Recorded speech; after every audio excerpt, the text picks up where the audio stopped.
ಹೆಸರು ವೇಣು ಅಂತೇಳಿ. ನಾನು ಮಾಜಿ ಸೈನಿಕ, ಹಾಗೆ ಕರ್ನಾಟಕ ವನ್ಯಕುಲ ಕ್ಷತ್ರಿಯ ಸಂಘದ ಉಪಾಧ್ಯಕ್ಷನಾಗಿ ಇವತ್ತು ಈ ಒಂದು ಪ್ರೆಸ್ ಮೀಟಿಂಗ್ ಆರ್ಗನೈಸ್ ಮಾಡಿದ್ದೀವಿ. ಈಗಾಗಲೇ ನಮ್ಮ ಅಧ್ಯಕ್ಷರು ಹೇಳ್ತಾ ಇದ್ರು 85 ಕೋಟಿ ಅನುದಾನ ಬಿಡುಗಡೆ ಮಾಡಿದ್ದಾರೆ. ಅದರ ಒಂದು ಅನುದಾನವನ್ನು ಫಲಾನುಭವಿಗಳಾದಂತಹ ವನ್ಯಕುಲ ಕ್ಷತ್ರಿಯರು ಯಾವುದೇ ರೀತಿಯ ಆಗಿರೋದಿಲ್ಲ ಅಂತೇಳಿ ನೋಡಿ. ನಮ್ಮ ಮಾನ್ಯ ಮಾಜಿ MLCಗಳಾದಂಥ PR ರಮೇಶ್ರವರು ಒಂದು ಪ್ರೆಸ್ ನೋಟಿಫಿಕೇಷನನ್ನು ಅವರು ಸಹ ಮಾಡ್ತಾರೆ.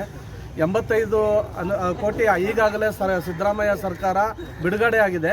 ಅದನ್ನು ಪೂರ ತಿಂಗಳ ಒಂದು ಕ್ಷೇಮಾಭಿವೃದ್ಧಿ ಸಂಘಗಳಿಗೆ ಅವರು ನಕಲಿ ಸಂಘಗಳನ್ನು ಸೃಷ್ಟಿ ಮಾಡಿ ಅದಕ್ಕೆ ಅವರು ಬಿಡುಗಡೆ ಮಾಡಿರ್ತಾರೆ.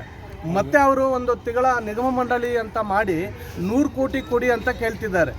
ನಾವು ಅವರಲ್ಲಿ ಪ್ರಶ್ನೆ ಮಾಡ್ತಾ ಇದ್ದೀವಿ, ಈಗಾಗಲೇ ಬಿಡುಗಡೆಯಾದಂತಹ 85 ಕೋಟಿ ವನ್ಯಕುಲ ಕ್ಷತ್ರಿಯರಿಗೆ ಯಾಕೆ ನೀವು ಯಾವುದೇ ರೀತಿಯಾದಂತಹ ಶೈಕ್ಷಣಿಕ ಸಂಸ್ಥೆಗಳು ಮಾಡಲಿಲ್ಲ ಅಂಥೇಳಿ. ಅದು ಬಿಟ್ಟು ನಿಗಮ ಮಂಡಳಿ ಮಾಡಿ ಇನ್ನೂ 100 ಕೋಟಿ ಕೊಡಿ ಅಂಥೇಳಿ ಈ 100 ಕೋಟಿಯನ್ನು ಕೊಲ್ಲೆ ಹೊಡಿಲಿಕ್ಕೆ ಇವರು ಒಂದು ಷಡ್ಯಂತ್ರವನ್ನು ರೂಪಿಸಿದ್ದಾರೆ. ದಯವಿಟ್ಟು ನಾನು ಮೊನ್ನೆ ಘನ ಸರ್ಕಾರಕ್ಕೆ ನಾನು ಮನವಿ ಮಾಡ್ತೇನೆ, ಇದನ್ನು ಕೂಲಂಕುಷವಾಗಿ ಪರಿಶೀಲನೆ ಮಾಡಿ.